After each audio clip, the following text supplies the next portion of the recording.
choose you. Be cool, baby. Okay. Hey, bitch, come here. Got your motherfucking man, come here. Mr. Pretty Tony, I mean, you know the rules of the game. I mean, your bitch just chose me. Now, we can settle this like you got some class, so we can get into some gangster shit. Fuck being on some chill shit. We go 0 to 100, nigga, real quick. Yo, what up? It's me at KMGZ on Twitter for however much longer that's gonna be. I'm back. Thanks for the podcast, episode 323. That was a little rough, my bad. Sorry for the delay. But the delay this time was actually intentional. Because I had everything prepared, but then I was like, well, if I drop it when I usually do, Friday or Saturday, midterms was Tuesday, why, wait all that time to do it again? So just wait till Tuesday, and it'll be, and then it was I knew it was a whole bunch of stuff that was happening between if I would have dropped it that weekend and now, so I was like, just clean it all up in one and have, a long episode. So with that being said, I'm going to give y'all the opposite disclaimer what I usually give y'all. This one might be a little long. There's a lot of things. And then it's probably going to be a barn burner, but that won't be the first time. It won't be the last. So, let's get started. First, yours and Negritude is going out to the Philadelphia Eagles. We are now 8-0. We are still undefeated. We have come, and we have conquered everybody we played. We played Washington this week. I'm going to be real with y'all. I've said, listen, I think we're good. I think we're the best team on the field. I've seen everybody else playing. I don't think that's exaggeration. I don't think that's hyperbole. People want to say we ain't played nobody. I'm not really understanding who it is that we need to play. Y'all need to play us at this point. I'm not really understanding who it is we need to play. We haven't played the Giants yet. Maybe that's who we need to play. We've played, every team that everybody else has played and has not beaten. So, I really don't know. We can't get to the we had our few AFC games, but we don't get to the AFC. We just don't, till the Super Bowl. But I think we're us. People have been hyping up the Bills. Look, to me, until the Chiefs. I know the Chiefs have not won recently, but until another AFC team, I guess, beats the Chiefs and then wins Super Bowl, I'm sticking with the Chiefs. So. But right now, I think that the Eagles are the best team in the NFL. But I'm not gonna lie, I don't know. I might sound a little crazy. Put it like this: it's not unrealistic at all that we could go undefeated. It's really not. I just don't. When's the last time a team went undefeated? Right? Like, I just don't. It was like 1972. I just for that reason, I'm saying that we probably won't. But I think we'll get very close.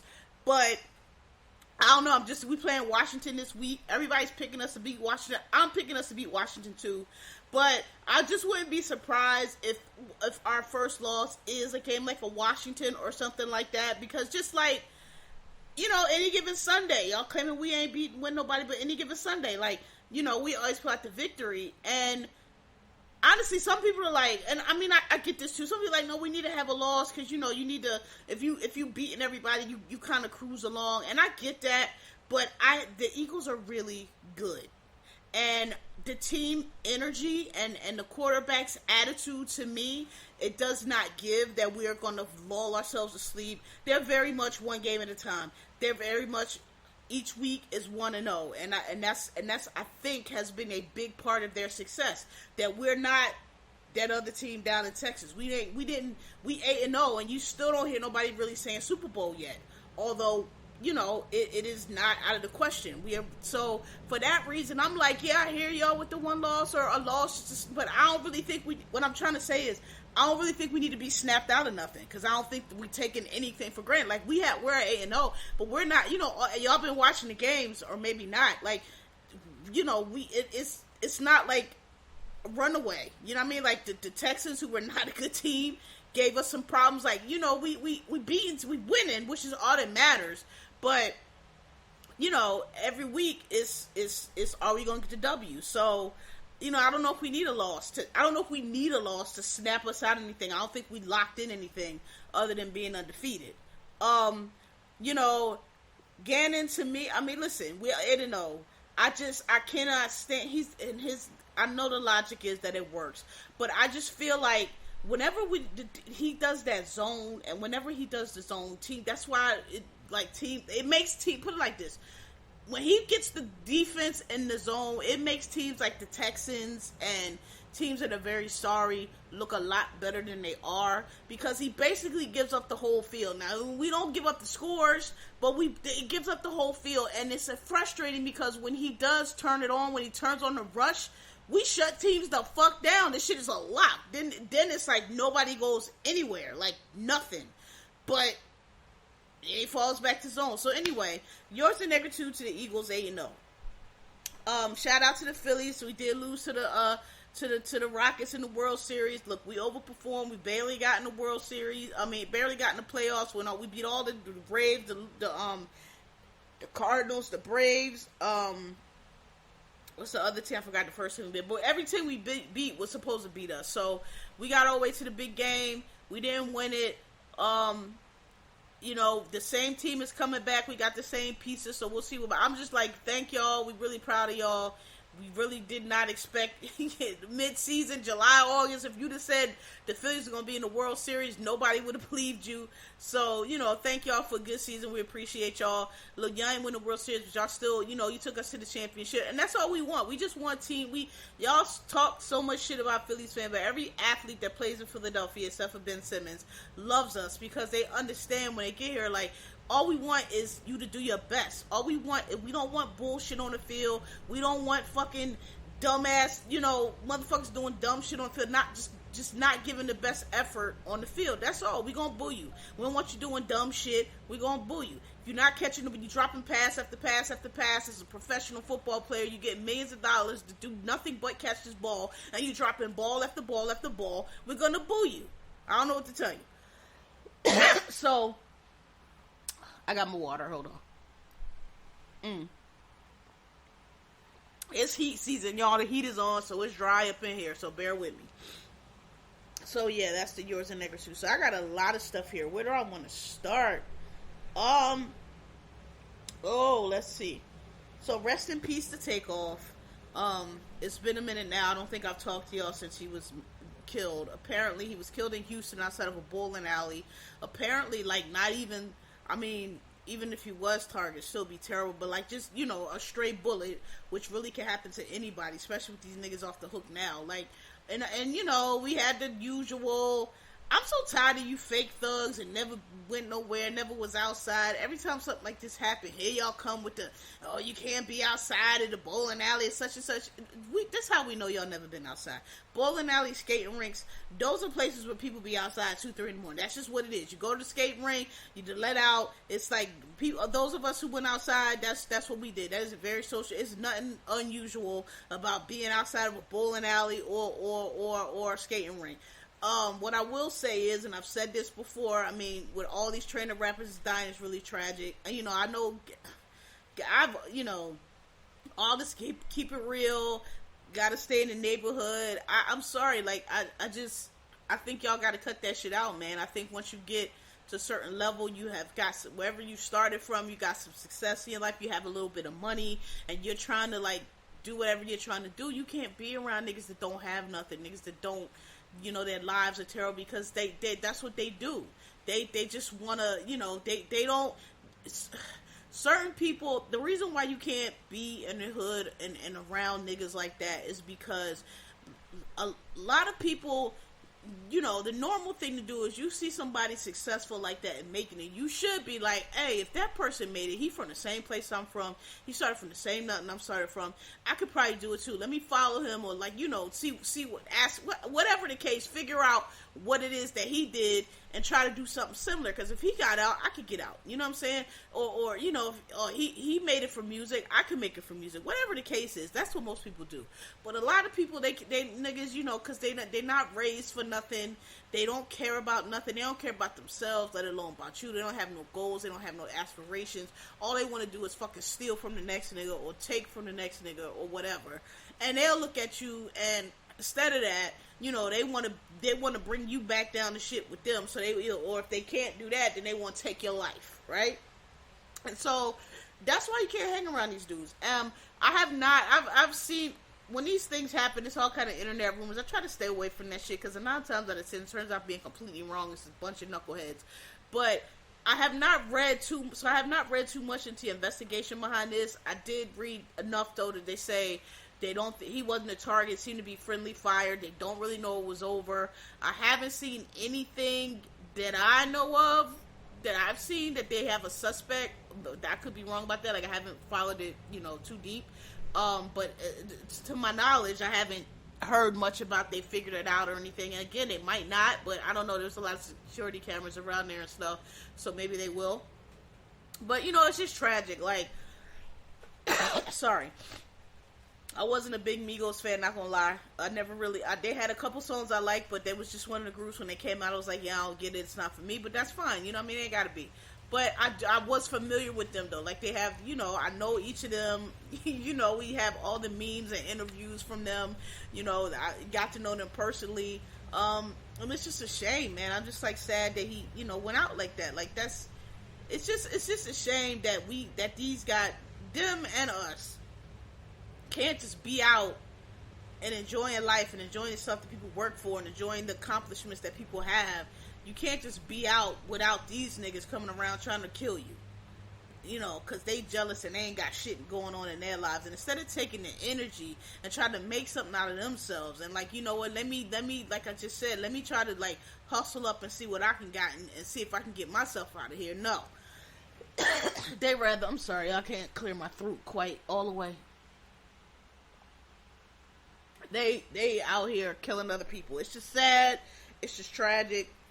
I'm sorry that happened to you. And you know, I wish y'all rappers and y'all gotta you know, I know it sounds bad, but y'all moving out to Calabasas and all these places. Y'all just gotta go out there. You can't come around like that no more. You know, you just can't. These niggas don't have nothing to lose. They don't have they don't have anything going for them that you know, and they gain not notoriety by killing y'all.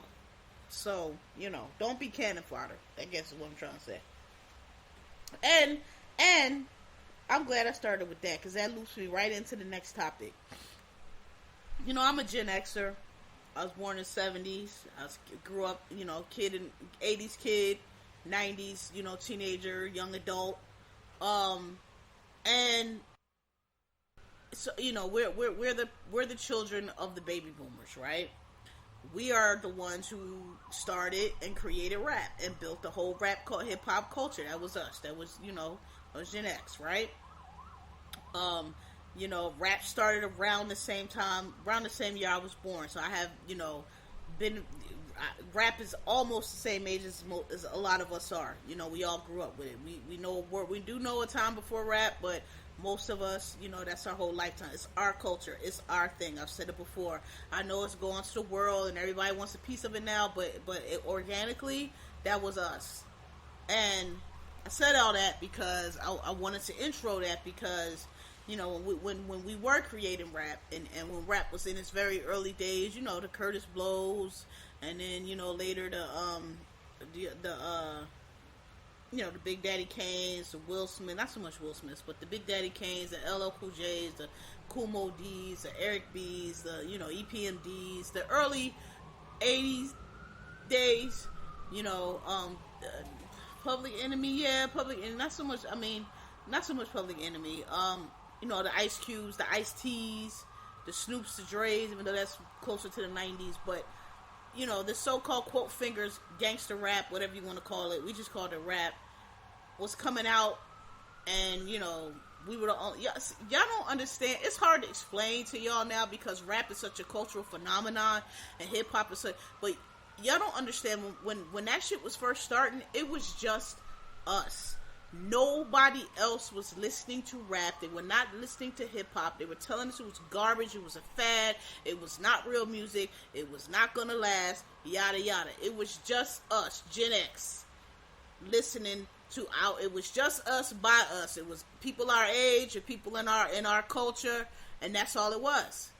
And they had told us from the time that rap started that all the crack and all the drugs and all the violence and all the shit that just went left because of Reaganomics and crack, it was because of rap music. It was rap music. It was the violence and there's this and that, and that's what you can't say it don't have an effect because y'all listen to shoot him up all day, and we just and we were just like, when rock and roll came out, they said that y'all was having sex and smoking drugs because of rock and roll. It's not. That's an excuse. Look out the window. It's crackheads outside. It's people killing each other outside. They shooting out in broad daylight outside. It's crackheads everywhere. It's people selling their babies and killing each other over 5, 10. These boys is out here blowing each other out of their shoes on these for crack corners. It's crazy outside. We can never play another rap record again, and it's still gonna be crazy outside because it's crack everywhere. It ain't got nothing to do with rap. Rap music is the music of what is going on. A nigga comes from outside, goes into the studio, gets on the mic, and raps about what he just saw. It's not the other way around.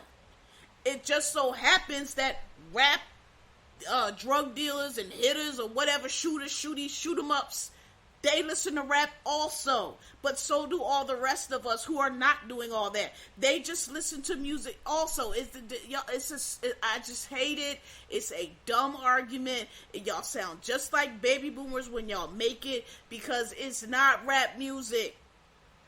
It's the people. It's the people.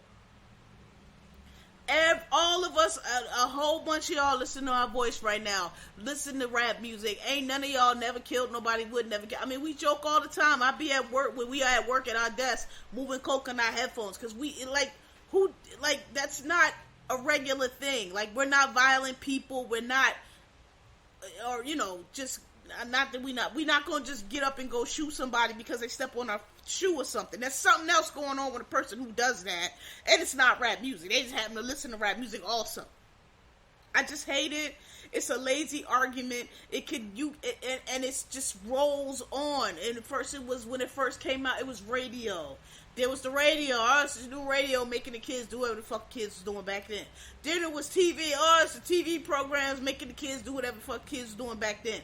Then it was the rock and roll music coming through the radio. Now, actually, I'm skipping. First, it was the jazz music coming through the radio. Then it was the rock and roll. Then it was the blue. It was whatever. It doesn't matter what it is. They just gonna jump and blame the next thing. It's so corny. People just are not taking responsibility for what they are doing. People are fucking whacked in their fucking heads. People have like, I don't know. No, they've not been raised properly. There's no sense of, I don't know what the word is, but like, it's a problem with people. And these people are projecting those problems with them through whatever the medium is. So if it's social media, if you are a attention-seeking psycho, or if you are a narcissistic, attention-seeking stunt puller where you make up lies, people, like, it kills me. People act like they don't know these people in real life. When you make up lies and pull stunts and try to seek sympathy, these people exist in real fucking life. They just have, now they got social media so they can, broadcast it to the world. Jay-Z said, man, you was who you was when you got here, and I believe that 100%. People try, social media's driving people crazy. No, crazy people now maybe don't have the difference between social media and not social media is out in the real world. If you do that shit, you'll get, like, people will be like, yo, what the fuck you doing? Like, what are you doing? You're being a drama queen. Like, why are you lying? Like, you'll get called on it. You'll get called on it by people around you. Social media, you can put that shit out to the world, and a million other losers just like you will glom onto it and read. That's the only difference. But again, that's still not causing anything. That's just it getting further faster. That's all. And I know a lot of people disagree with me. I know that's an unpopular opinion, but I've held that opinion since I was about 12 years old, and I'm not changing because I be out here every day watching people. And people are trash regardless. It's just back in the day, we didn't catch it because we didn't have phones and we didn't have that. Like, it's the same old excuse. It's like, you know, I can hear these people in my head now. Not, this teenage pregnancy because all the sex and the music. It's like, ma'am, your daughter didn't get pregnant at 14 because she was listening to LL or Luke or whoever it is. She got pregnant at 14 because you have not taught her anything about sex, anything about her body, anything about, you know, how babies are made, reproduction, anything about how she should approach sex, if she should wait. And you have not talked to her about anything. All you've told her is don't be fast, or, you know, don't be out here with them little boys. That's it. And you're telling your sons that they supposed to stick it in whatever they can because that's what makes them a man, and that's why they pregnant. It ain't got nothing to do with the music. Your son is in jail because he's a drive-by shooter because you never taught him nothing, because you never gave him no discipline, and every time he was in trouble, you crying and making excuses about it. Your baby ain't never did nothing wrong, so that's why he doesn't have any behavior and he in jail for the rest of his life. It ain't got nothing to do with Tupac. That was your failure as a parent. So, stop blaming rap music. Y'all sound like a bunch of baby boomers. It's old. It's very lazy. It's putting the cart before the horse. It's the tail wagging the dog. That's not it. That's not it. Anybody who listens to a song and gets up and goes out and shoots somebody, it's something wrong with that person to begin with. Because we all want to get up and go shoot somebody, but we don't. We think better of it because we got sense. And hopefully we was raised properly. Alright. Well, so much. Where I want to go now. Okay, so let me get out of the way the stuff that I really don't want to talk about that much, but need to hit on. So it's been a while now. Drake and 21 Savage album came out. Everybody said what they have to say. I did a once through the album. I'm gonna say this. It's that last piece of shit ass album Drake put out was terrible. I've not really liked it. No, that's not true. Wait, which one came out? I hated Views from the Six. I'm tired of Drake. To me, he's a one trick pony. Just R&B singing soft. I know that y'all love it. I don't love it. I'm honestly, I've never been a huge Drake fan. I have certain. So I think if you have to, what's the one? If you have to ask, it's too late or something like that. I think that was really good. I think that might be one of my favorite ones from him. And then the one with what's the one where he's the blue cloud on the front? That one was dope. I like that album. And then I'm be for real. I never liked Take Care. The only songs on Take Care I like are the joints with Rihanna. I never liked it. When Drake first came out, I just thought he was whack. I'm sorry. I'm one of my old niggas who thought he was whack. I thought Take Care was corny. I was like, this nigga is a corny nigga. I mean, I recognize that people like the music and the beat, but I'm just saying, I just never rocked. He just always gave me bitch ass nigga. And people was looking at me sideways and crazy because who was not going up for Take Care of Me? I was like, yo, what kind of bitch nigga calls a girl in the middle of the night when he thinks her boyfriend ain't home, trying to sneak this on her, like, that's bitch nigga shit. Like, I just never fucked with him. I always thought he was a bitch nigga, and he has been consistent through. He is a misogynistic little Canadian turd, I think, and but I think at 23 and 22. That's kind of like par for the course and kind of expected, and most people grow out of it. That this man is 40 years old now, and he's still he's Canadian Marshall Mathers. He's the dude that, was little nerd, little cornball, he's a rapper, got a little money, made a little persona for himself. We know that's not him, made a little persona for himself, and now, he thinks he's fly because these broads want to get with him. And then, but the ones who he really wants, the ones that he feels are on his level, are not interested in him, because I've said this before, he's a pass around. It's so many rap dudes that are corny and lame motherfuckers, but they're rappers and they have money, so they get groupies. But groupies are groupies. They are attracted to you because you a rapper, you have money, and they think you gonna make them famous or put them on. Those dudes are not pulling women of substance, women who have their own careers and their own money and their own shit going on, and they don't need you for nothing. They don't need you for that. You're not hyping, you're not elevating them in any way. They're looking for a compliment, and you're not it. And this album, I'm just gonna say from the beginning, everybody acting like her loss, like we don't know what this album is about. Rihanna is all up and through this album, even though she is not named by name, because I think at this point he probably knows better. But her loss, who the fuck is that about? Like, come on, man. She done fucking found her baby daddy with A$AP Rocky. They look to be very, I've always said they've always been longtime friends, so I'm not at all surprised that they hooked up. They've always seemed to have been friends and gotten along. Now they're together and they got a child together, and you salty. All up through the album, okay? The line about Meg, I just generally think it's very whack, very corny, that all these dudes think that it's cool to take shots at Meg, period, and let alone make fun of this dude that shot her in the feet. And I, for the life of me, cannot understand why. What is this pull? Why are all these grown men taking the side of Tory Lanez? I don't understand it. It's beyond misogyny at this point. It's just fucking stupid. Because if you were smart, Meg is the big star. Meg is the one that's going to be the hit maker. Meg is the one that's going to get you, a buzz. We all know everybody likes, the next a hot chick on a rap album. That's a formula tried and true.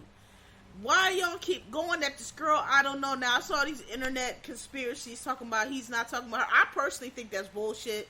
I think he is talking about her.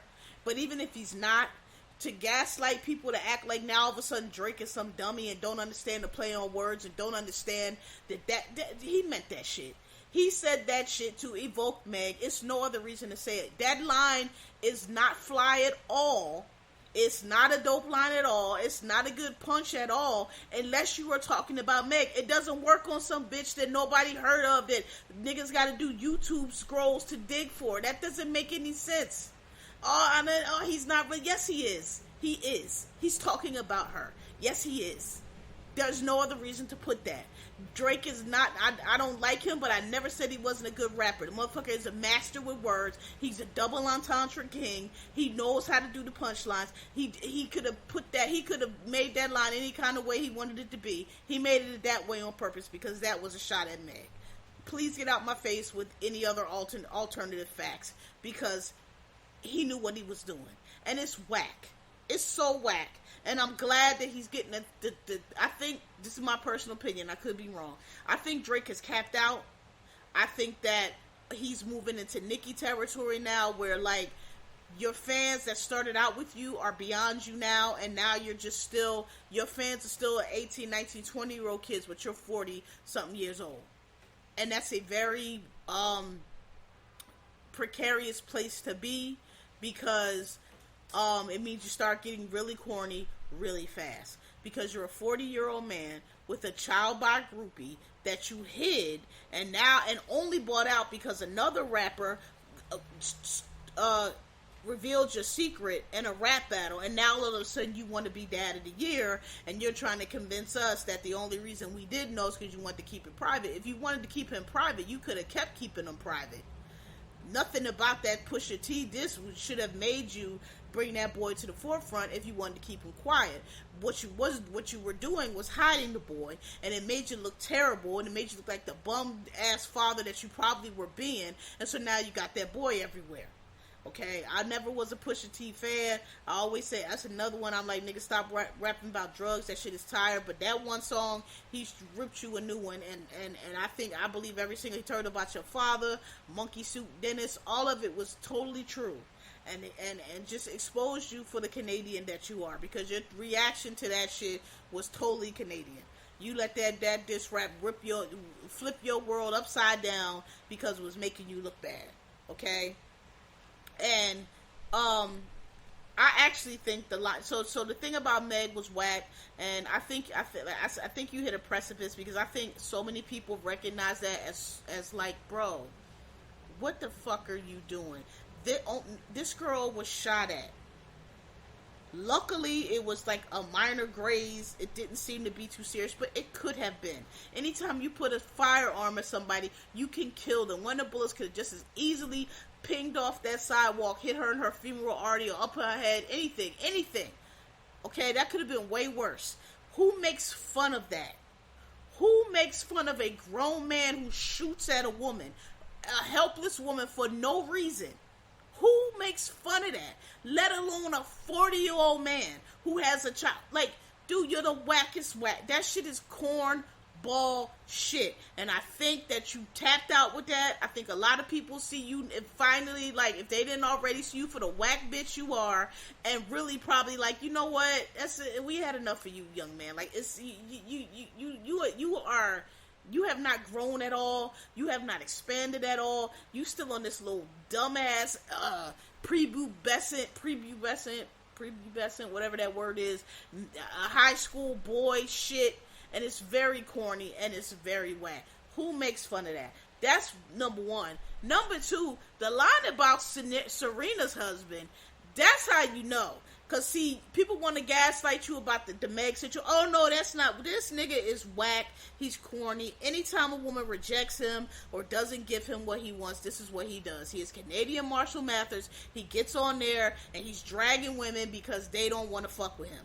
Okay? But he got sense enough not to say Rihanna's name because Rihanna's a billionaire and Rihanna's a heavyweight too. And Rihanna can really shut your shit down.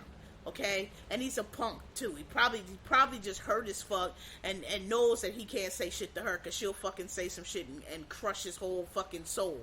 That's another reason I think he doesn't say anything. Mention her by name. But like Serena Williams, like I've been told y'all that Drake was a pass around. Listen, I know I've been estranged from Dick from a long time, but I have said y'all before, when I was falling, I was not, what's the word? I was not bereft of male attention or male suitors. I was not, okay?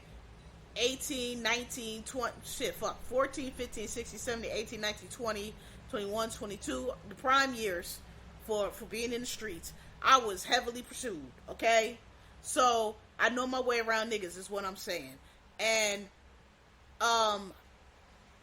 and I'm not the only one. All of us like me, we have all encountered these type of dudes. These type of dudes that when y'all good and y'all cool, it's all good. But then when you don't want to fuck with no more, now he going around telling, talking little shit and saying little slick shit and trying to drag you because he's a fucking bitch and he's mad because he's been rejected.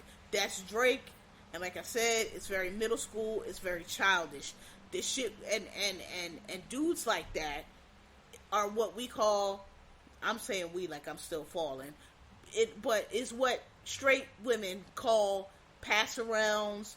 Everybody nigga. I don't know the new way the girls say it. Now he for everybody. It's the same notion. There are certain dudes where girls they're not taking you serious. You're just a fun guy. Like, you know what? The boy that I really like, he with that whack ass bitch. I'ma just be with this nigga till then. They pass around dudes like meantime dudes. Like you're not, fun boys. You're not really trying to be serious with them because they're not serious. Number one, and they just not nobody you take serious because they for everybody. That's what Drake. I've been said that he went from Serena to Rihanna to back to Serena. I think then whoever else he was with, like dudes like the substantial women in Hollywood. I think he was messing with Tracy for a little bit. Zoe Kravitz, like. Women in Hollywood who have things going on for themselves, he's been passed around for all of them. When you see that, that's when you know girls are not taking you seriously. He a vibe. Let me just, say I've been with him too. Like, men are not aware that women do this. They seem to think they're the only ones to do it, but they're not. Women do that, and women do it a lot more than you think. You might have been one of them pass around dudes, and you don't know. You telling your dude, oh, I had this, that, and the other. It's like, nah, girl, they had you. Like women talk about it behind Kim's boyfriend, and another. Kim even said that. She was like, so and so told her it was good, so she went and called him. Like, women do that. So, and that's what Drake is, and I recognized that a while ago. And then, Rihanna has gave her interview where she was clearly talking about him, but I think we all saw for ourselves at the award show, they're supposed to honor her, that he made about him. It was just very whack, and it's like, nigga, what are you doing? She was just standing there looking like, okay, bro, like, this is what we gonna. Rihanna is very private, as you know. She doesn't like to have her shit at, here you go on stage making it, like, it was the equivalent of, like, I feel like when these dudes propose to women in public, trying to pressure them to say yes because they feel like, oh, if I do this in public, she won't want to embarrass her, she'll say yes. That was what he was doing to me, and I've had that nigga pegged from day one, and I just think it's very whack to bring up Serena's husband. Like, you look so, this lady is married, been married to this man, happily married to this man, ain't mentioning your name that we've seen in years, got a whole daughter, then went on this last round of retirement where everybody in the world came out to see Serena Williams, who was the greatest tennis player of all time, who changed the game for forever, brought that shit into the next century, and here you go talking about her husband is a groupie. Her husband, meanwhile, you got a child by an actual groupie, by an actual flyout groupie who had to sue you to claim paternity, because you think everybody forgot that. You claimed it wasn't yours, and you knew it wasn't yours, and it's yours. Like, nigga, I don't know who you need some better people around you, because I think you have tapped out. I think this last album, I mean, it's, people saying it's good. I listened to it once through. I don't fuck with you, is what it is. I don't fuck with you. And I didn't think, I felt 21 Savage was underused. I'm not saying it was a bad album. It was way better than the shit before, way better than Views. It was okay. It had good beats. I'm not saying it was trash. I don't want to hear you. I don't want to hear you no more. I think it was whack. I think you took shots at them girls for nothing. I think it's a bitter ass album. I think it's a hurt pussy boy ass album, and I don't want to hear it. I have no interest in it at all. Y'all enjoy if y'all like it. And in that vein, look, we're not canceling Rihanna. I'm tired of y'all trying. It's old. I told y'all on here before. Look, I'm not no fan of Johnny Depp, but Johnny Depp took that lady made all them abuse allegations and all them wild accusations to get him in an article, hoping that he would bow to the Me Too pressure and not want his reputation ruined, and not, and would capitulate to whatever it is that she was trying to get him to capitulate to. And Johnny Depp said, bitch, you must not know me. You must not know my whole career has been bad PR. I don't give a fuck about no bad PR. I live on bad PR. That's been since 21 Jump Street. That's been my whole fucking character. So I don't give a fuck about no bad PR. I'm finna take your ass to court because you talking crazy right now. I'm not saying we had the best relationship, but you was acting a fucking fool as well. And wasn't nobody abusing you, okay? And you talking about, and took her ass to court for defamation, and he won. And as I have told y'all before, defamation is a very straightforward claim. When you get in there, if what you are saying is true, then the person suing you for defamation, not only do they lose, they have to pay your bills and everything in California. And they went through a trial, and people talk about what a jury and all this and all that. Listen, if the evidence that came out that she could not refute, that just like every other trial, people came up and said, yes, that occurred, no, that didn't occur, yes, I said this, no, I did not say this, she lost. So what that means is, what she was saying about him was not true. What happened was, a lot of shit came out about her that he claimed that was true. That's what happened. She got exposed as a liar, him not so much. Johnny Depp never claimed to be no angel. He never claimed that he was, they had the perfect relationship. What he said was, bitch, you lying about me kicking down the steps and all this bullshit, and you was doing a bunch of bullshit too. We was both doing bullshit. I admit that. Okay? But you trying to ruin my reputation, and you lying. And he won. Now, do he need to be a hero because of that? Maybe not. Does he need a redemption tour for that? I don't know. But the fact is, the picture that she tried to paint of him was proven to be untrue in the courtroom. So if Rihanna wants to put him in her Fenty Beauty show, I mean, I don't know if I would have did it. You know, I think it might be, you know, actually, no, because I think in that trial, I don't think Depp came out looking bad. I think if you know anything about Depp, you know what you get. She came out looking terrible. She came out looking like a fucking nut and like exactly what it is. Like she really tried to play him and got played. And so I'm not gonna be mad for Rihanna for putting him in. It's not this controversy that y'all trying to make it be. He's an abuser. According to the court, he's not. And if he did do all those things that she claims, it would have been shown in court, and it wasn't. So I'm just going to believe that, and I just don't see any reason for him to lie, because the shit that he did say looked quite bad. The motherfuckers looked terrible. It looked like a terrible toxic couple that needed to be broken apart, or divorced, whatever. But not all the shit she was saying. So, you know, they keep trying to make this a story. They keep trying to make this a thing. Rihanna being the master that she is. I keep telling these celebrities, y'all got to stop reacting to everything on social media. Really, you can just ignore things. A lot of times when you respond, that makes the shit worse. You really can just ignore these things. And so far, Rihanna has been ignoring that. And Johnny Depp was in her show, and I don't care, and none of us care, and ain't nobody canceling Rihanna over it. Y'all need to accept that woman, that Amber Heard, fooled a lot of people. Them white feminists jumped on her train, and y'all black dumbasses, like y'all always do, jumped right behind them and was riding this thing. And I listen, when it first started, I've said this before, I believed her. I was like, oh, because again, it was in the YouTube era, and people were coming through, and I was like, oh, there go another one. I believed him, and like I said, Johnny Depp's reputation over the years has not been the greatest, so it was not too hard to believe. I totally thought that he was taking her in there, and the court was going to fucking slap him out. The statute in California that says that if they can show that you are just bringing a defamation suit to harass somebody or get them to stop printing truth about you, it's called the SLAPP statute, SLAPP. So that's why I say slapped him out of court. I thought they were going to slap him out of court, but they did not. Samantha Ronson sued Perez Hilton for stuff that he was putting on his blog for defamation, saying it was not true. She got slapped out of court because Perez Hilton came in and had the proof. The main thing he was saying, which is kind of on topic, shout out to Lindsay Lohan, she's back and she looks great, she looks amazing. He had said back when Lilo was really having her really bad issues, Perez had said that Samantha Ronson was the one that was calling the paparazzi. So she would, they were quote fingers dating back then. She would get Lindsay. She would bring drugs or whatever the case that she knew Lindsay would take, because Lindsay had a drug problem then, and then Lindsay would be on drugs and was doing Lindsay shit, and Samantha was the one calling the paparazzi. That's what Perez said. She sued him basically saying she was setting Lindsay up for money, making Lindsay look bad for money, and clout. And she took him to court, and he won because he was able to prove. I don't know who his sources are. I'm sure he had them, and he was able to prove that that is actually what she was doing.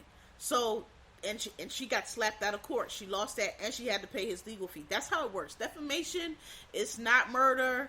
It's not all this, we got to sway the jury one way or the other. It doesn't work like that. You can either prove what you're saying or you can't. They can either prove what they're saying or they can't. And the person with the burden of truth is the one bringing the case. So that would have been Amber Heard. That would have been Johnny Depp. He had the burden of proof, and he proved that that lady was lying. So I don't know what to tell y'all. Y'all want to still play, he's the abuser, he's that. I'm not saying he is, I'm not saying he isn't. I'm saying that whatever she claimed that he was doing, it was proven that he was not. So y'all got to let it go. Nobody's canceling Rihanna. I don't know why she necessarily thought that he should be in the show, but hey, he was in it. Lord, I don't want to talk about this, but I have to. So, the Kyrie Hotep saga has continued on. I talked about it last week. I'm not going to go back into it if you've been following it or not. So now the Brooklyn, after he gave the false apology that wasn't an apology, that really was a double down on what he was saying. Now the Nets have come back with these new stipulations they want him to do. The internet and black people act like that they are asking him to sacrifice his first ancestor. I think everything on that list, except for the donating $500,000, is very performative. To me, it looks like a basically you gotta go kiss the ring. It's like back in the day when people was like, I was telling y'all, people say something racist, they would make them go talk to Jesse Jackson or Al Sharpton and donate to the NAACP or whatever's gonna be. It's the same type of shit. A slap on the wrist. We're gonna take pictures and we're gonna forgive this guy and this guy gonna move on. I'm not really sure why everybody's so up in arms about it. They want him to take some kind of empathy class. It sounds like a lot on paper, but it's a bunch of bullshit. It's the shit you go in, you sit there, they probably gonna play your movie or whatever, you go talk to the dude or whatever, and you done. Like, I don't understand why people are acting like this is so harsh. I think nothing on that list is unreasonable at all. Now, what I would do if I was Kyrie, which I would never be, but it's like, okay, if you don't want to do that, if you want to play this martyr or whatever, or you want to try to, I mean, you have mishandled this so terribly, but let's say you want to try to show, okay, you know what, I'm being reasonable, I'm amenable to what they're saying. What I would have did, if you didn't want to do all that, I would have been like, hey, I'm fine to make it, I understand I made a mistake, I didn't mean this, I didn't mean that, whatever, I didn't really understand what I was doing, which is all he had to do in the first place. All the man had to do in the first place, and never would have got to this. He could have just been like, yo, I'm my bad, I was on the internet like a lot of people, and I got sucked in, I ain't even checked this shit, I didn't even understand it, this was some old shit that goes, is rooted in this and that and the other, my bad, I really wasn't thinking, I don't know why I post that, I don't believe that, I just got caught up, my bad, I apologize to Jewish people. I know that there's similar material out there about black people equally false that, we take offense to. My bad, not mine. That's all we had to do. That's all anybody wanted him to do. But he didn't do that. He doubled down. So what I would do, if for some reason this list is so outrageous as people seem to think it is, I don't think anything on it. They didn't even ask him to go to Holocaust Museum. That's what I would have said. I probably would have took out, I think they want him to meet with the Anti-Defamation League. I probably would have took that part out and be like, and you need to go to the Holocaust Museum, because let me tell you something. I don't give a fuck who you are, where you from. You go to that Holocaust Museum, that shit will settle in for you what they did to them fucking people. That shit is horrible. When you go and see that pile of shoes and them teeth, listen, that's what I would have said. Nigga, you gotta go to these people who want to pretend like the Holocaust is not a thing, or maybe it was made up, or we the real Jews were black people. Go in that Holocaust Museum and you'll understand why you sound a fool. I would have came back, hey, how about this? I would have just gave them some alternative things, because if you're trying to do reconciliation and you don't want to, like, people are saying, oh, now they're making an example out of him. Yes, they're making an example out of him because we gave you time. All we wanted you to do is apologize. You wanted to do all this, so now we're gonna make an example out of you. And so to me, I would just be like to kind of pull that back a little bit on my side. So, okay, y'all not going to just have me, alright, maybe I fucked up, maybe I took it too far, that's fine. But y'all not going to just have me out here bent over. So, look, check this out. I give you the $500,000, that's cool. But, how about this? How about I go talk to, rabbi, do some shit on your own. And figure out how you can, talk to me. Hey, actually, there's a rabbi over here in New Jersey. He wants to talk to me, blah, blah. That's what I would have did. He's not even savvy enough to do that. So, it just... Black people, and this, if you've been listening to this for a while, I've been saying this for a while. The lack, the inability, or the refusal, or the just, I don't know what, for us to be accountable is killing us. Okay? You motherfuckers out here today, y'all swear that your ancestors, that the older folks that lived through, the worst 30s, 40s, 50s, 60s of Jim Crow, when these motherfuckers there wasn't no laws protecting nothing, and we ain't had nothing but shotguns and revolvers between us and the Klan, because law did not protect us at all. They didn't even view us as people. They could just do whatever the fuck they wanted to us. And y'all swear to the people who lived through that and survived through that and persevered through that to get us to where we could be as fucking idiotic as we are in 2022 with very little consequences so far, or more soft and docile and caught up in respectability and had to act a certain way for the white people. They behaved the way they behaved for reasons, and it got us free. Because what they understood was they brought us here to this country and set up this system that's supposed to keep us down and supposed to keep their boot on our neck. And it's two different systems. They can do things whatever they want to do, and the system work one way for them. We do it, they coming down on us like a boulder. Okay, and so we can't operate the same way that they operate. We gotta do guerrilla warfare. Okay, if you don't know what that is, look it up. It's non-conventional combat. When your enemy is what Vietnam did to us. It's what Afghanistan did to us. It's what Iraq did to us. When your enemy is bigger and stronger and more equipped and just massive, and you don't have any of that, you have to do guerrilla warfare. You have to hit them where their strengths are not. Okay, where they don't see you coming, what they don't expect.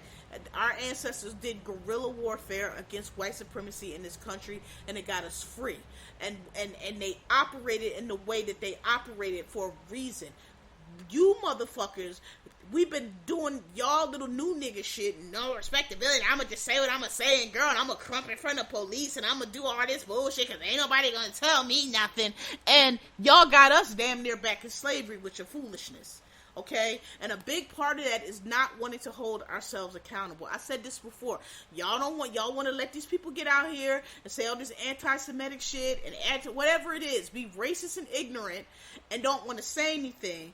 And then when that leads to the inevitable consequences, then it's they trying to make an example of him. And yes, because the older people understood that if they didn't pull you aside and say, hey, don't talk to the white man quite like that, because he'll come in the middle of the night and lynch you.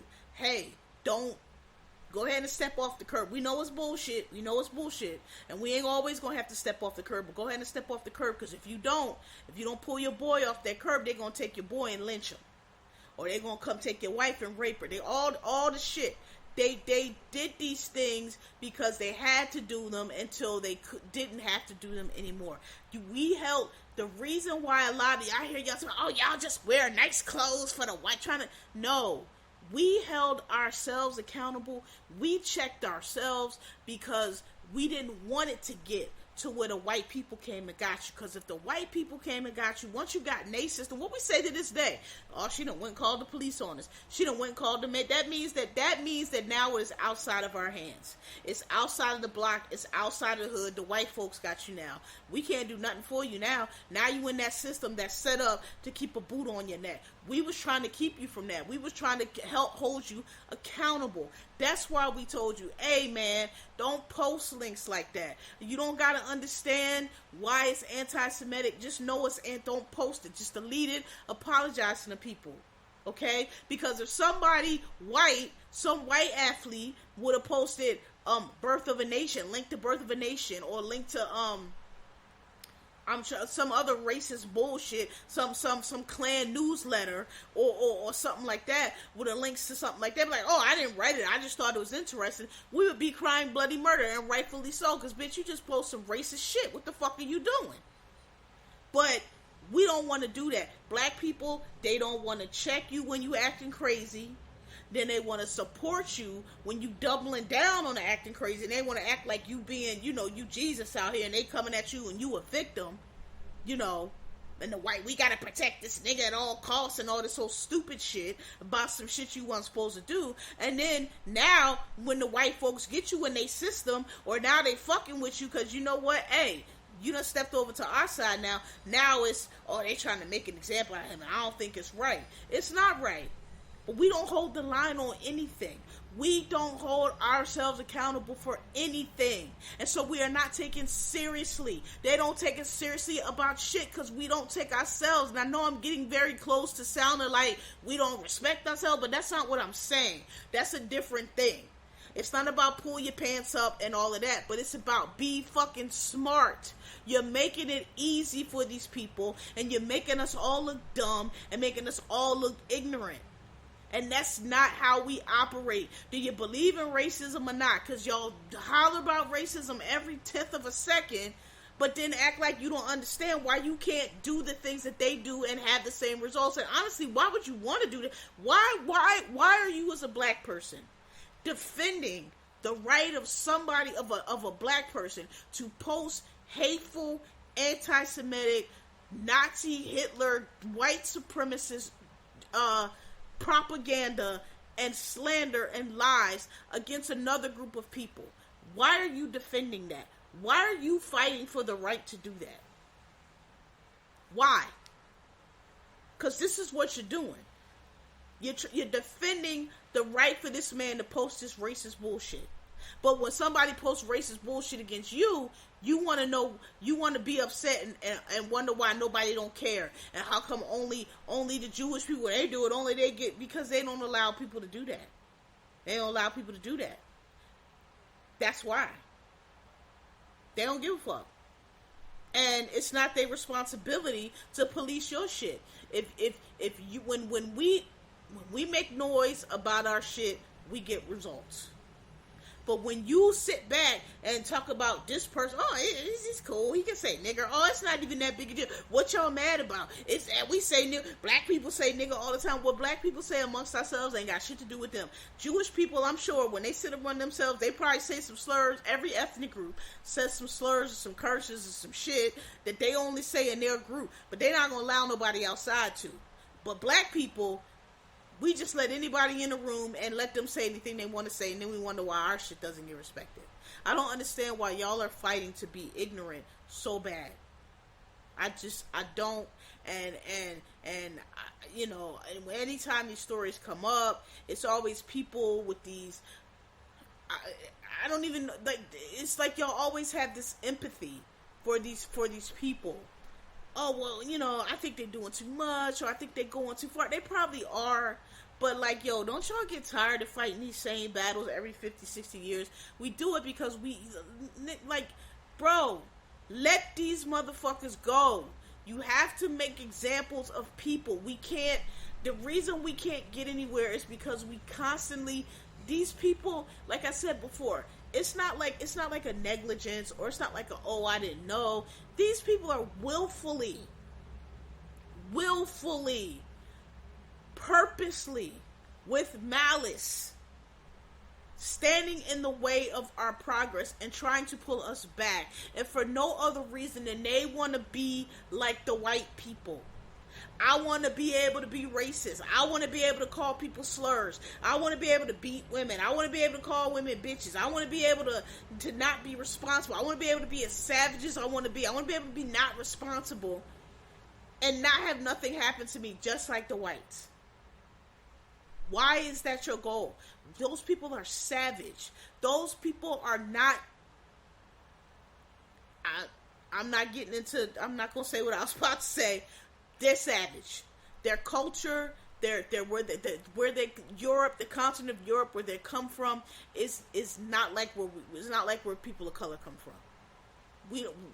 No Asians, Latinos, Africans, indigenous people, native, whatever they call them out in New Zealand, Australia, Aboriginals, I think. None of us, the majority of the rest of the world, naturally behave in that way, have those cultures that way, do other, not saying we don't go to war and all of that, that's nonsense, that's foolishness. We don't regard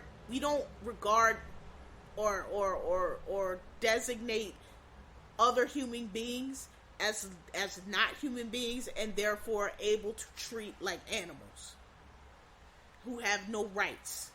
Who we can make them slaves, we can make them property, we can buy and sell them. We don't. Africans do it, yes, but it's a different system. The Western system of slavery was based on white. It's not based on you lost a war, or you owe me money, or you know I don't like you, fuck you. It's based on these people are not human beings. These people are. I am the superior species, and these people are animals, and therefore I can treat them like shit. Only they do that.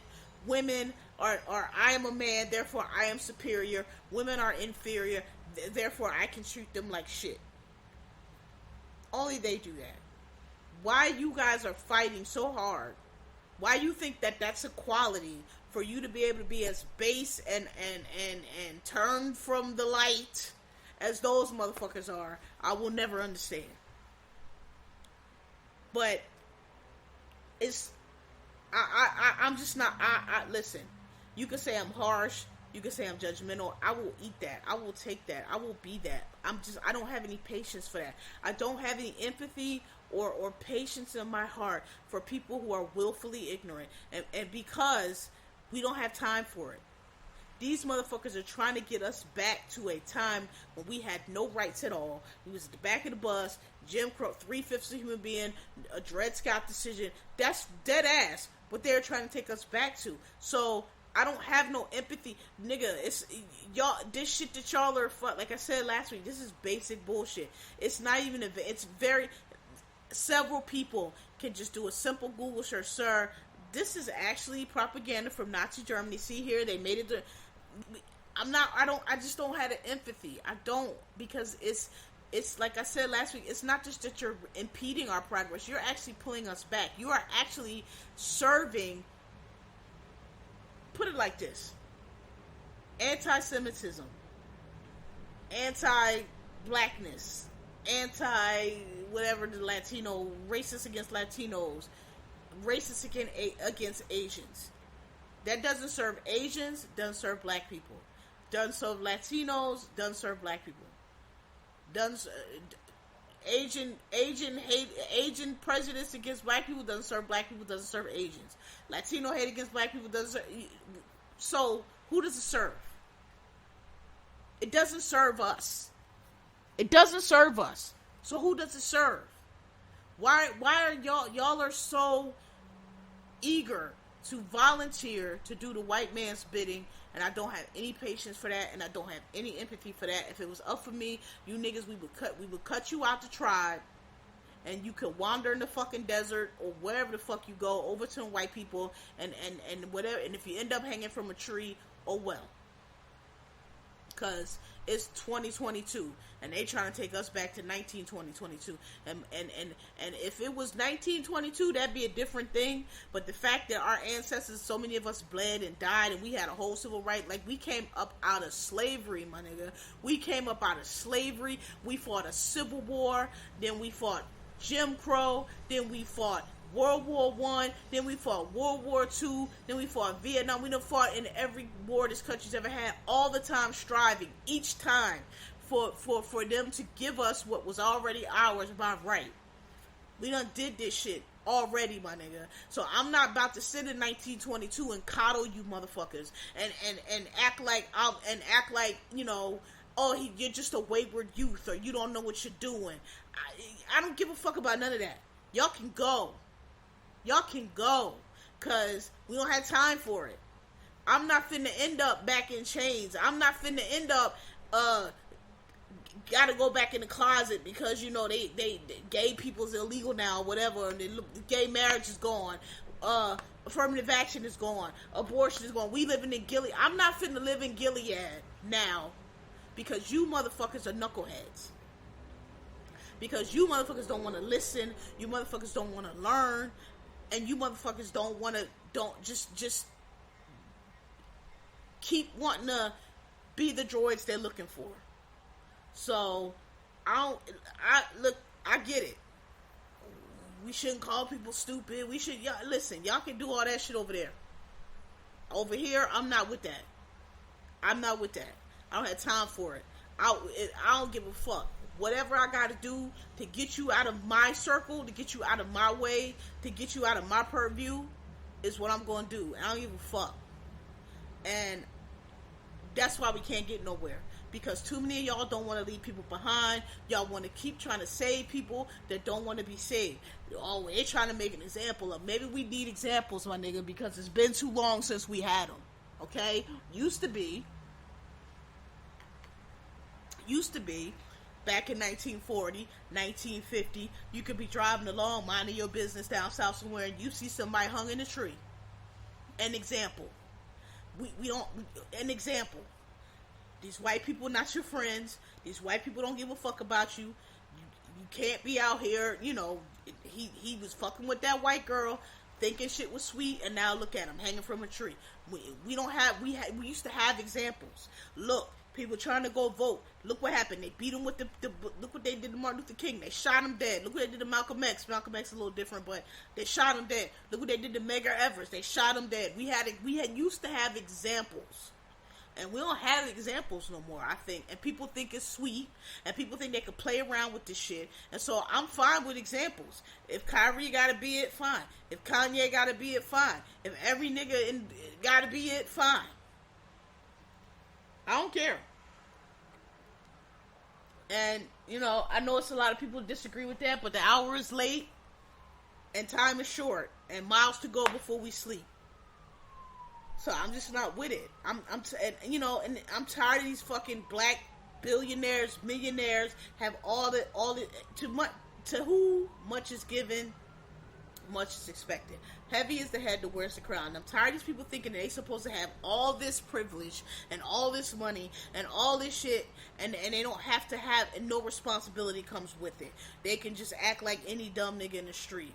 It's just, I know that's how y'all new millennials, y'all think that this world is supposed to work, but the world just does not work like that. When you are given more, and a lot of us was raised like this, when you are given more, when you are given intelligence, when you are given, I don't know, a special gift, you're a great musician, you're a great athlete, you're really good at numbers, whatever the case is, when you are given a gift, you have a responsibility. And if that gift allows you to elevate yourself or become successful or start whatever it is, that gift that you were given, that comes with responsibility.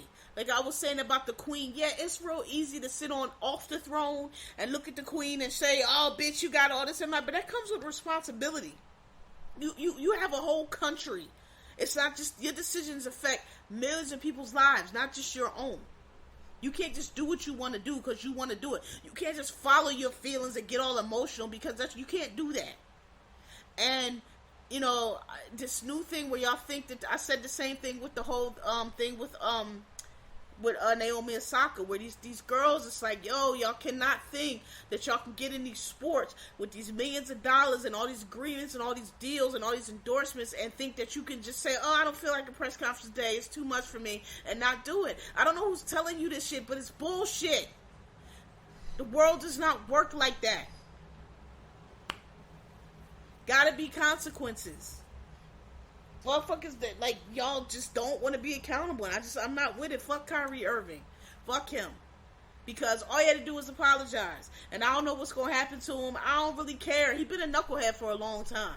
This motherfucker's been a knucklehead for a long time. And like I said, we need to start making examples. And I'm tired of y'all. Every time this happens, y'all want to act like these motherfuckers are political prisoners and all this shit. They did not. They're not.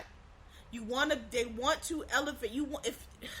If you want to be an activist or a free, whatever I don't even know what these dudes are trying to do. I keep telling y'all, motherfuckers fucked up because they just showed niggas like pictures of the Black Panthers and the Fruit of Islam, but they ain't teach them the history. But these motherfuckers just trying to be in the pictures. That's what I've been saying. Y'all motherfuckers just trying to be what y'all see in the pictures. Y'all don't know nothing about the shit. If you want to do that, you could do it. Do the work. Muhammad Ali did the fucking work. Okay? He went to Mecca and all that shit and sacrificed his peak career. Malcolm X did the work. He came all the way 360. He went from a criminal to jail to out to Fruit of Islam. Kept reading, kept investigating, kept going out there. Start figuring out, hey, wait a minute, this shit I'm in ain't really it.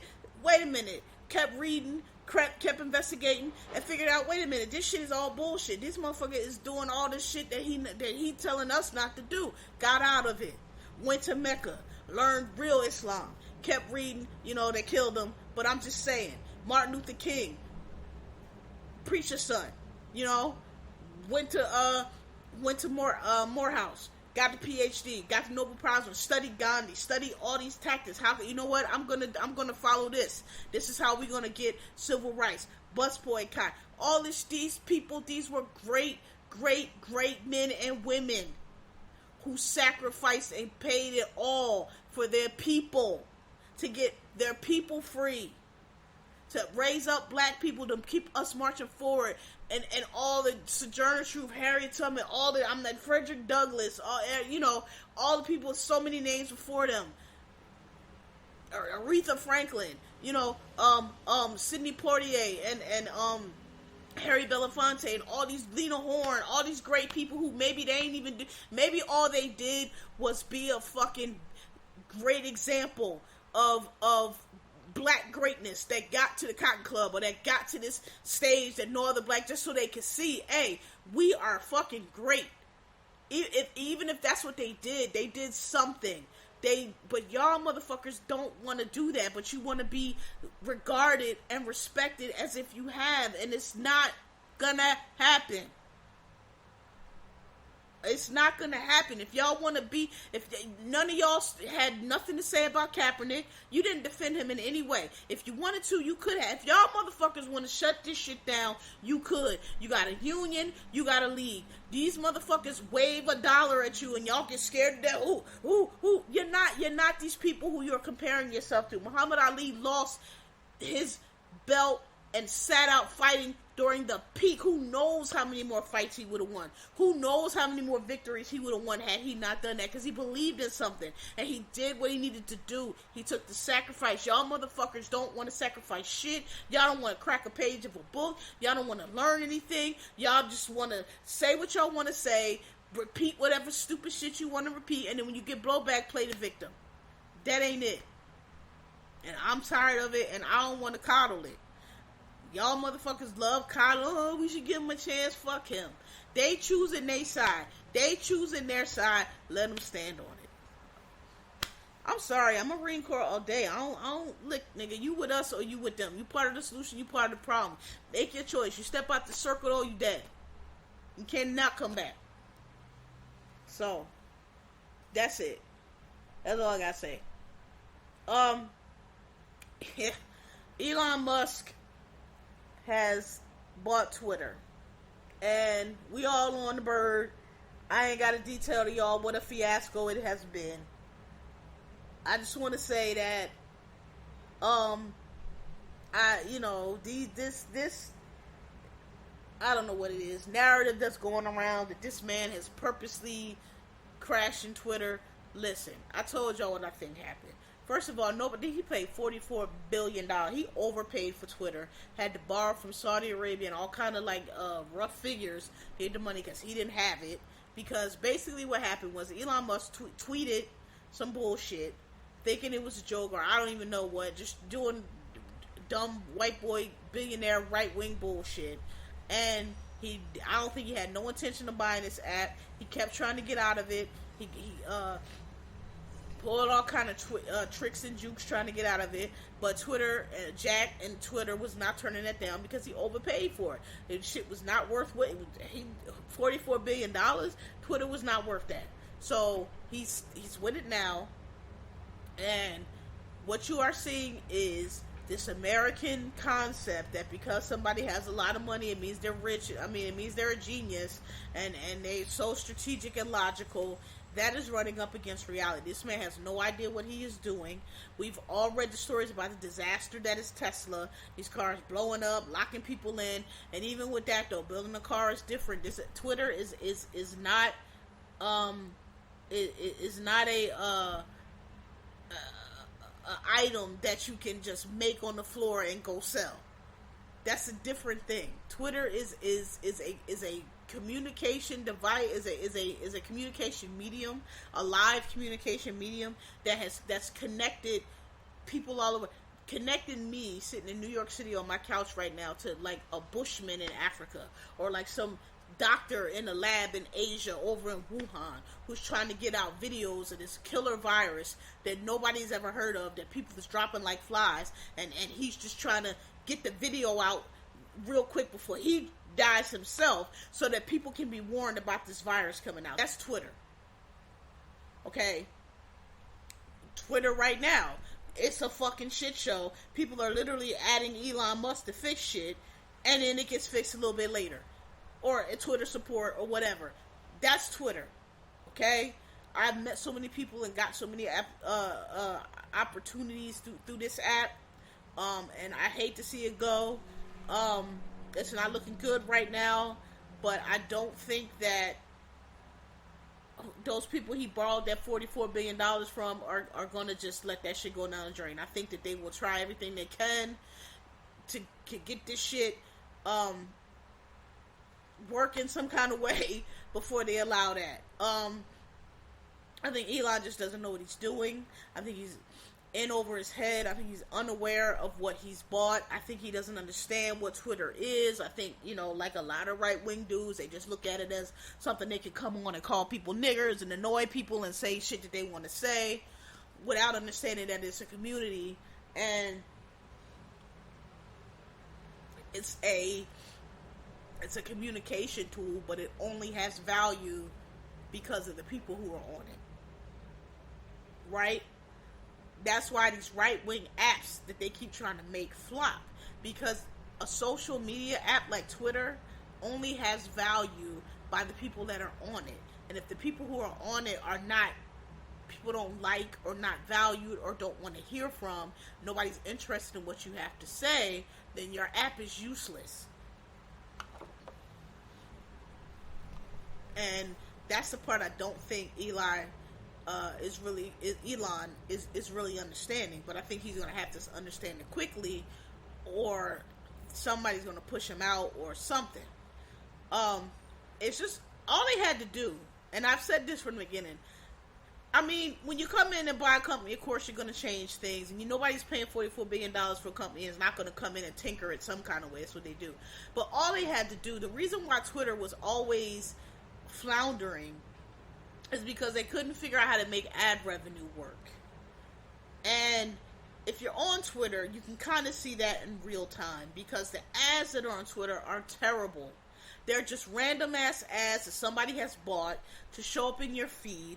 They're not tailored to you. They have, all I do is press not interested in this ad all day. It's horse racing ads. It's Cialis ads. It's random. It's like, remember the internet in the old days?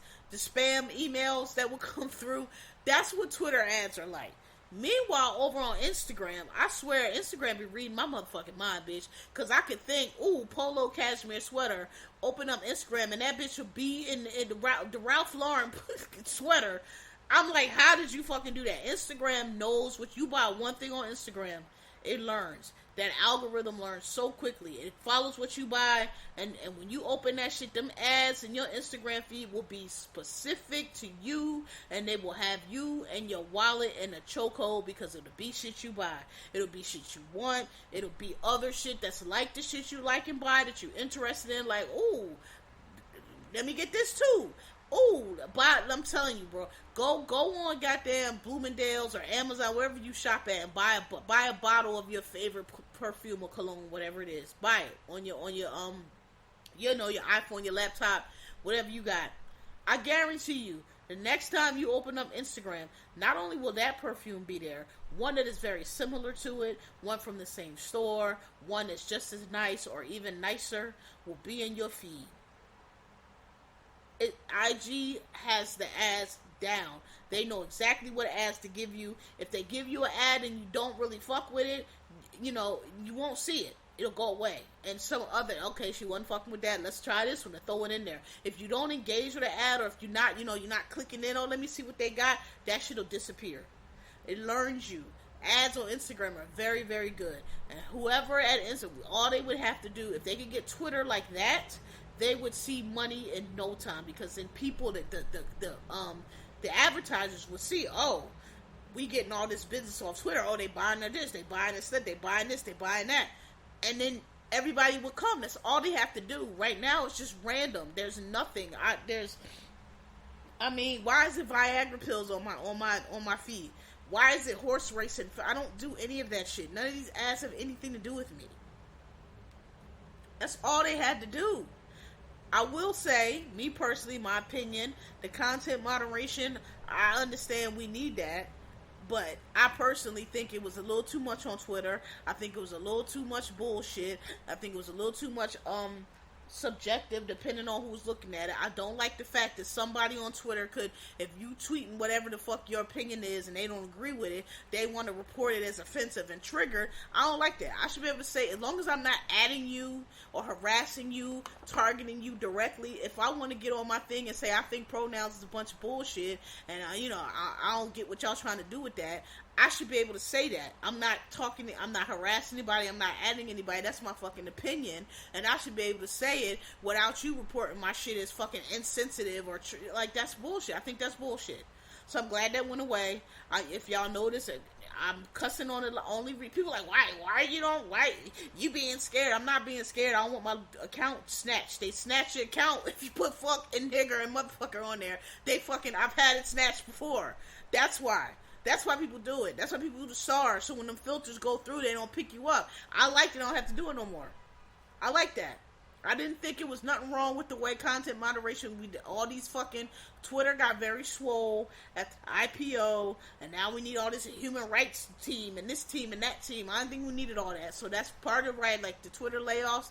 I know that shit is tragic, but like I didn't really look at that the way a lot of people did. I was like, I bet you most of that shit is not needed and came on after the IPO. Like a lot of that shit, like, they were saying they got rid of the work affinity teams. It's like, okay, but y'all can still meet. Like there's a lot of companies that don't have that or don't have it formally, right? But you can still set it up. Like why does it have to be an actual department? Like y'all could, like where I work at, damn, I almost said it. Where I work at, our shit is very ragtag. Like, there's the corporate version, and then there's our version that we made for ourselves. But it's basically just an email list that we made, and it's a couple people, and they arrange shit. But, like, that's it. It's not it ain't a team. Like, it's not something that you can get rid of. You know what I'm saying?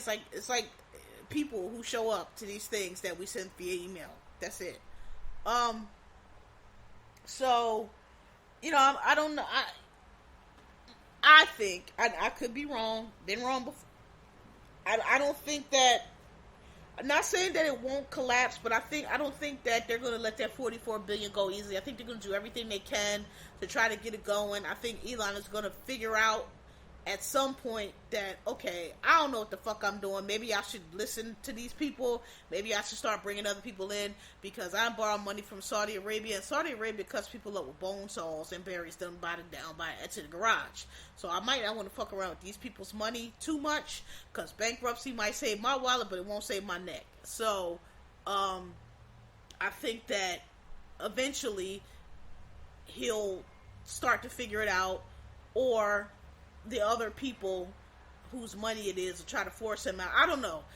I just think I think that they won't just. I don't think he's purposely trying to destroy it because I just don't think you buy anything for $44 billion. That's a lot of fucking money. I just think he doesn't know what he's doing. This is what incompetence looks like. This is what arrogance looks like. This is what I inherited money from my daddy, and I think I'm a genius, and I think that all I have to do is be attached to something.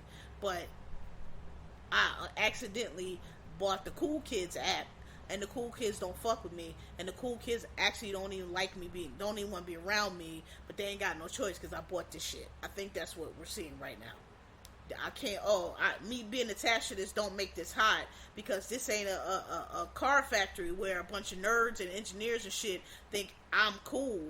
I actually fucking stumbled into the classroom with all the popular kids and the athletes and the jocks and the cheerleaders, and they don't like my ass, and I'm in here fucking around with their shit.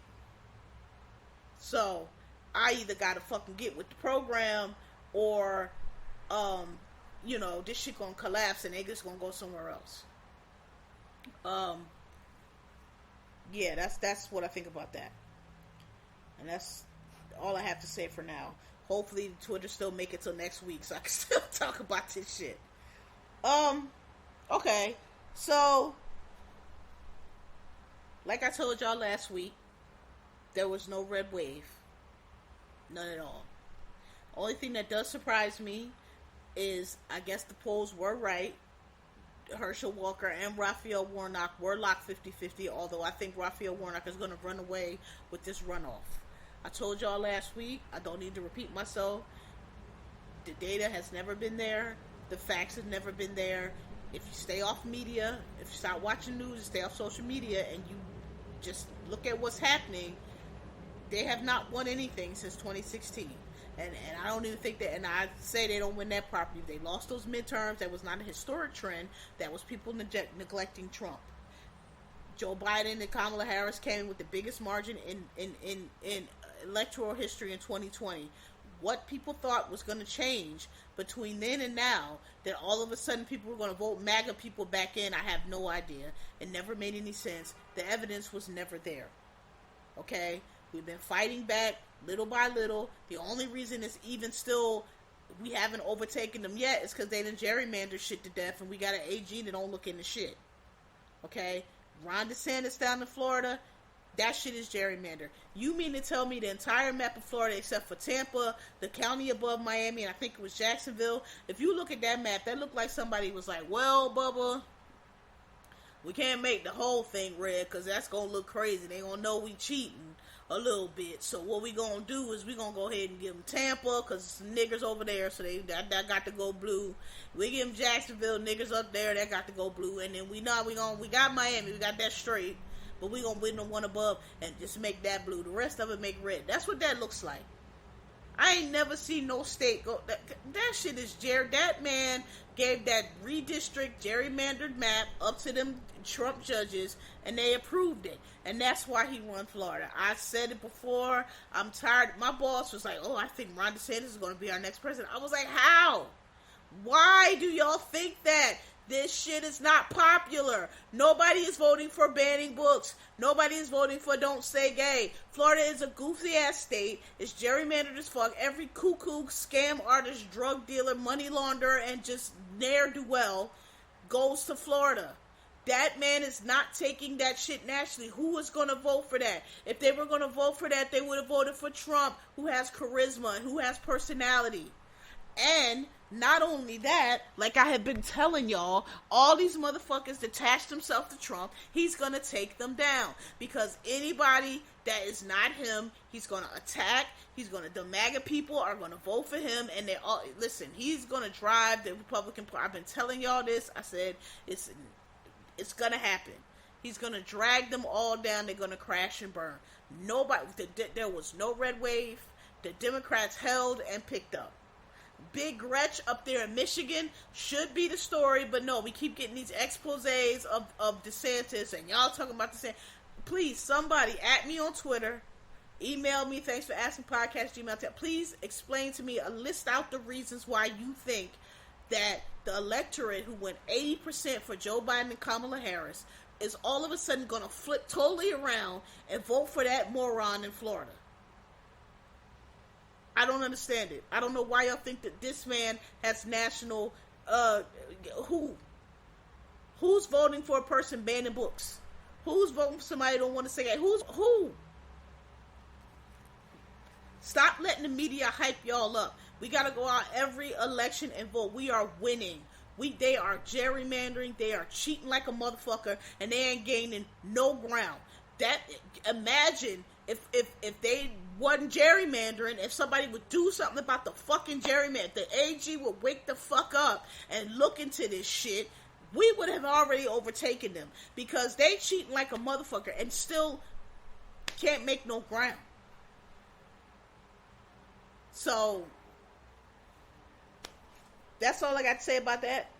I am very surprised that I guess the polling was correct, but even that, I don't know. I still think it's some cheating down there, because Stacey Abrams lost, and they said very early that she lost, and supposedly she lost, but I'm just finding it hard to believe that she almost won last time, came so close, they cheated her with record turnout. Now there's record turnout above that, and she lost by more. We know that those were black people out there voting. We know that those were women and young people out there voting, and they were not voting for no Kemp. I think they cheated. I don't know. I think they should look into it because that didn't make sense to me. I'm not saying that she would have won, but the fact that she lost by more than she did the first time with more turnout seemed like in between now and then somebody called somebody somewhere and they fucking fixed some shit and they were like, we ain't even gonna make it close this time. I don't know. I'm not saying she ran a perfect race. I personally thought it was silly of her to mention these so-called black men who are, listen, that's some barbershop shit. Them niggas are a small minority. Y'all gotta stop taking barbershop foolishness to the mainstream, okay? Black men overwhelmingly voted for her, and overwhelmingly of ones that vote Democratic. Y'all are giving too much attention to motherfuckers who just run their mouth and don't vote and putting all these conspiracy theories and bullshit out the barbershop. Stop taking it mainstream. Y'all gotta get these social media focused people off y'all teams because they set y'all up. They set y'all up for bullshit. You see, Joe and Kamala don't pay attention to none of that shit. They don't pay attention to social media. They don't buy into social media. They on the ground with the people. They know what the voters want. And that's why they do so well. They send Kamala Harris around because they know Kamala Harris is popular as a black woman in the Democratic Party, which is a majority black women, brown women, black men.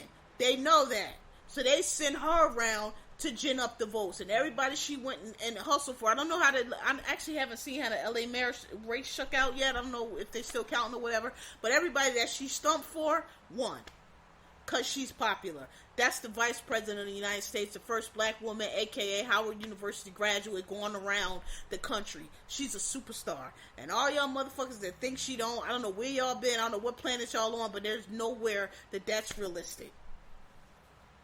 That lady joined Joe Biden's ticket, and he went through the roof. And they delivered the biggest electoral victory in all time. And I don't know why. I don't know how people don't see the connection there, but it's there.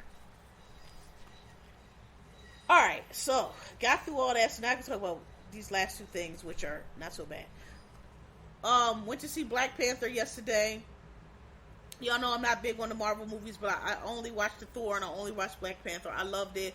I thought it was really good. I thought everybody did amazing. I'm not going to give no spoilers. Nothing I'm about to say cannot be seen in a preview or has not been written about. But like, yo, I was watching that movie and I was like, yo, Namor and them people, they was whooping the Wakanda's ass. Okay? Wakanda was fucking losing for most of that movie. And I was sitting in there like, is this gonna turn around? What the fuck is going on here? They getting their asses whooped. Sorry was getting her ass whooped. Dora Milaje was getting their ass whooped. Nakia was getting her ass whooped. Angela Bassett, the queen, was getting her ass whooped. The monkey dude y'all like getting his ass whooped. They was losing. I was like, what is going on? This is anti-black. What the fuck? They whooping our ass. When is we gonna win something? Dog, I was in there a little stressed out. Like, I don't like this. But I'm not giving no plot away. Very good movie. I didn't stay for the last scene. I heard what it was. Boy, when you leave a Marvel movie early, niggas look at you like you just pulled out a gun. I'm not a Marvel movie person. I'm not going to sit there for extra 10 minutes to watch extra scenes because them extra scenes be about other movies and different characters. And I don't watch the Marvel like that, so I don't give a fuck. Like, I don't know who that is anyway. They keep saying, just with Thor and now with Black Panther, they keep saying that there's like some gay scene in there and then you don't see it. I did see the one from the Black Panther. Again, I'm not trying to give it away. It was in the main movie, so that's good. Not like the trailer afterward like Thor was, so that's good. It was cute, I guess. It was very quick. It was cute. And, you know, I don't know if, what am I trying to say? I don't want to say it's gratuitous, but I'm just like, if you're going, I mean, I know it's a Disney movie and I know it's a Marvel movie and you can't really be doing gay shit like that. I get it. But either show the shit or don't show the shit.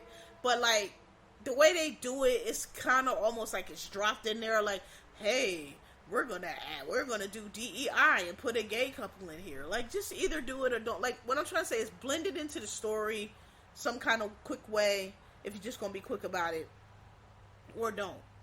And I mean, I guess Black Panther, they did the way they did it. It was seamless.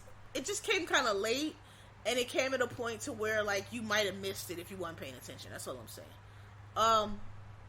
But it was good. I enjoyed it. I didn't. Apparently, the Rihanna song was played on the extra scene.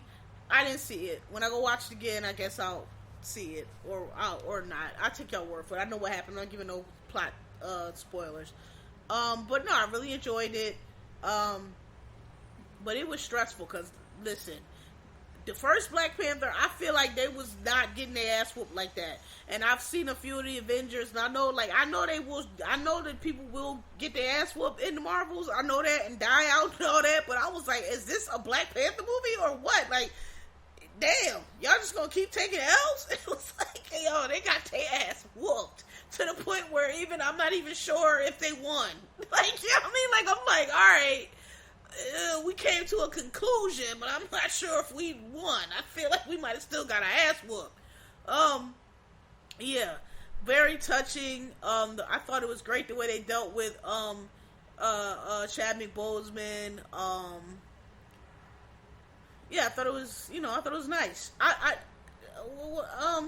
hear people saying they were crying. I'm gonna be honest with y'all, I didn't cry on no part of that movie. I saw that it was trying to be tear jerky. It just didn't jerk my tears.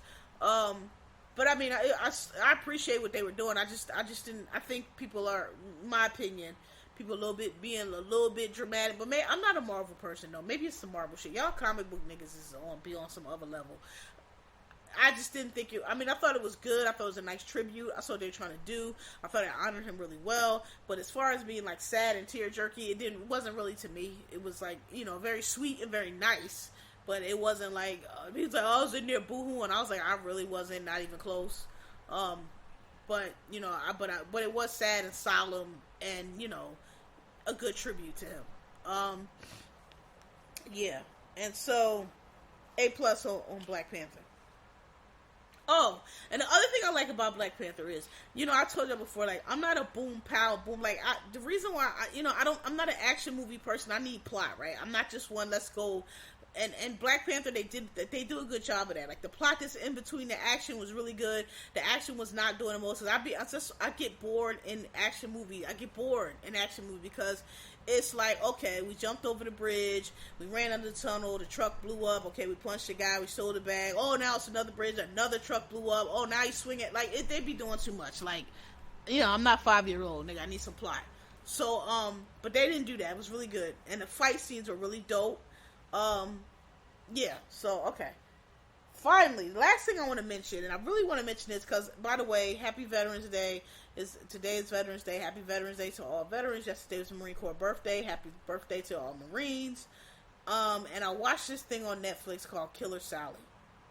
And it was about this female Marine, and it's so funny because I had no idea what this thing was about. But when you're in the Marine Corps, they tell you, they don't call her Killer Sally, but they tell you the story about these Marines that got caught up on steroids, and one of them got killed, and they tell you that story to keep you away from steroids, right? Because, a lot of weightlift, a lot of Marines, like, they be on that shit too, right? And, so when I saw this movie, and I saw the lady's Marine, I was like, oh shit, this is true? Because, sometimes you're not even really sure if the story's true.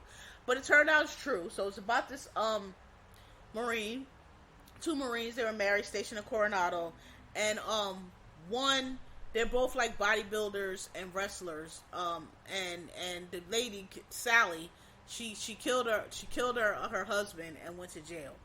And I'm not gonna, it's a true crime. It's very good. You watch it, but this is what I want to say because I've heard a lot of people speak about it now and talk about it, and I just want to say that if Marines. I know a lot of people are not familiar with the military and they think all the branches are the same. They are not. It's totally different. Each branch has its own culture, its own, it's just kind of like, think of it as like, cities, right? Philadelphia is nothing like Kansas or what, St. Louis. St. Louis is nothing like LA. You know, think of it like that. Like all American cities, yes, totally different culture. Houston is going to be totally different from Seattle. Different people, different culture, different vibe, different just way, right? That's how the branches of military, the Army and the Navy and the Air Force and Marines and the Coast Guard could not be more different. And I'm not going to go through all of them. I'm just going to tell you that the Marines, and you probably already know this, we are known for being, hardcore, tough, crazy, whatever you want to call us. We are all that, correct. But we're also known for being very, we're the elite force. The other services will argue this.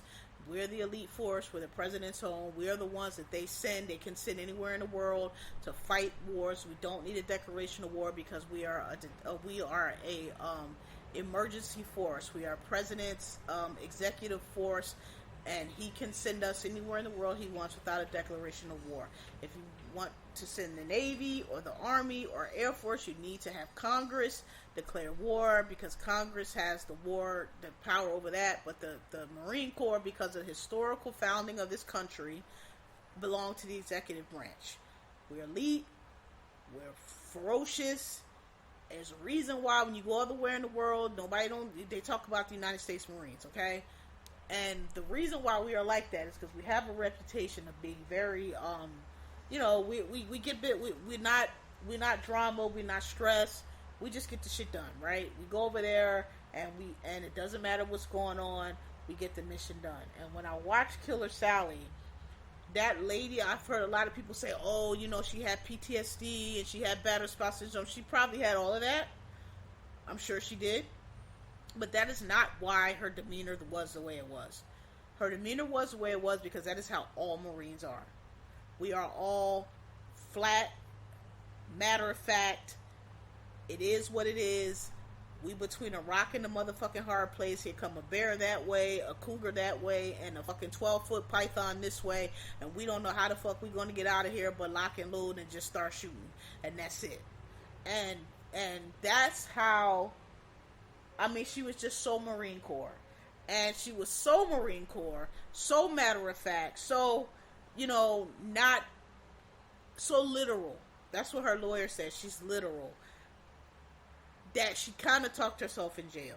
Because, I don't want to give it away. Y'all should watch it on Netflix. It's really good. But the guy was abusing her. And she ended up shooting him. And she claimed self-defense. Now, I watched the show.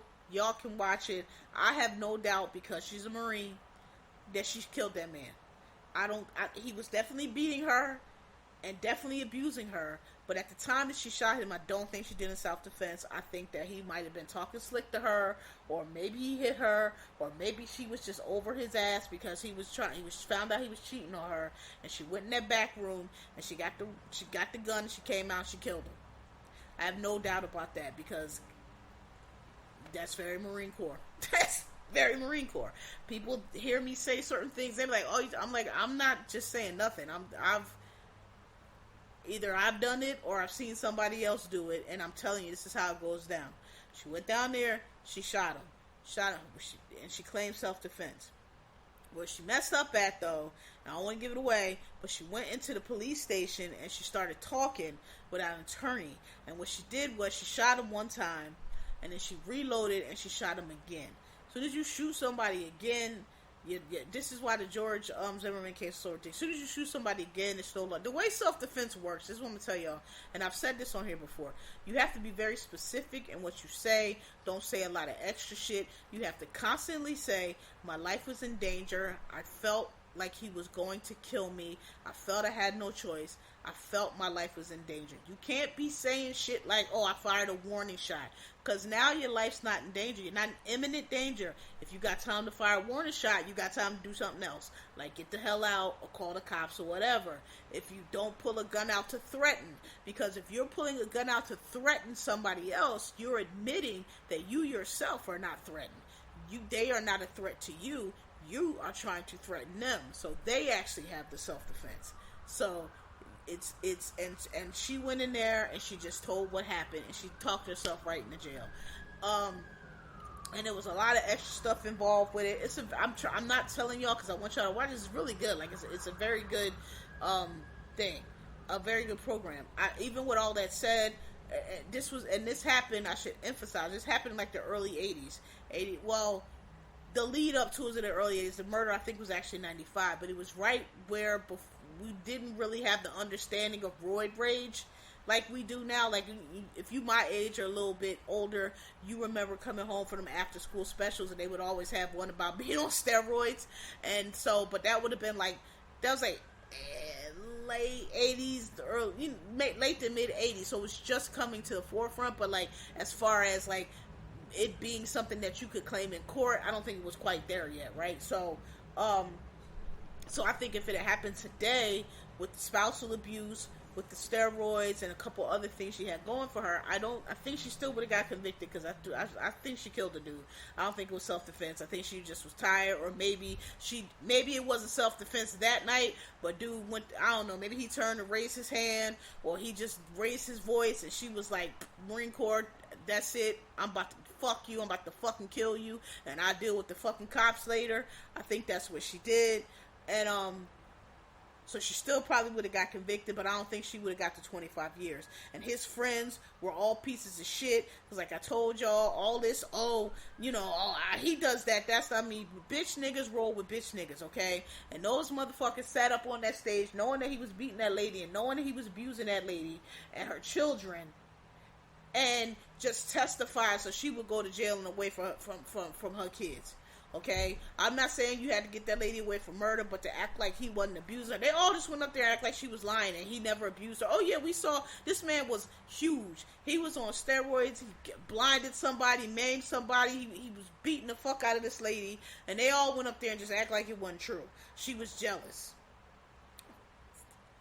Listen, birds of a feather flock together. That's all I'm gonna say. But it was really good. But I just, that lady was so Marine Corps. I just watched that whole thing like, oh God, we really are like that. Like, she just was just like telling the story. It wasn't no excitement. When the lady would ask her something, she wanted that. She was like, I don't want to answer that, because that makes it seem like I didn't care about my children. I did. We're just very, Marines, we're never going to be dramatic. We're never going to play the victim. We're never going to put extra sauce on it. We're going to tell you exactly what happened. And it could come across, people like, I've heard people say, oh, they've got PTSD. It's not PTSD. That's not it. That is just how Marines are. That's how we're trained.